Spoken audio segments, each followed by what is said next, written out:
আগরতলার নজরুল কলাক্ষেত্রে আজ থেকে শুরু হয়েছে 5 দিনব্যাপী উত্তর পূর্বাঞ্চলীয় এনএসএস উৎসব। শক্তিশালী যুব শক্তি বিকশিত ভারত শীর্ষক এই উৎসবের সূচনা করেন মুখ্যমন্ত্রী ডাক্তার মানিক সাহা। তিনি ছাত্রছাত্রীদের সঠিক পথে পরিচালনার জন্য শিক্ষক ও অভিভাবকদের পরামর্শ দেন।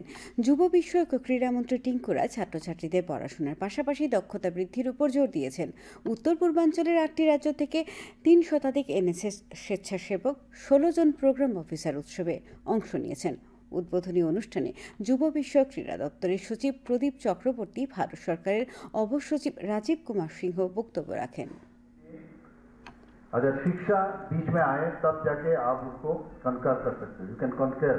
समाज में देश प्रेम हमेशा हम लोगों को रहना चाहिए और ब्रदरहुड, एक दूसरे के साथ हमेशा ब्रदरहुड का जो भावना ये हमेशा होना चाहिए। यूनिटी हम लोग के साथ रहना चाहिए। नॉर्थ ईस्टर्न में जिस तरह अभी इकोनॉमिकली जीएसडीपी जिस तरह बढ़ रहा है, ये पूरा देश के लिए एक पार्टनर बनेगा आने वाले दिन। जो हमारा जो एनएसएस के वॉलंटियर से लास्ट 7 इयर्स करीब 10 बच्चे को नेशनल अवार्ड मिला है, जो राष्ट्रपति पुरस्कार अभी तक मिल चुका है।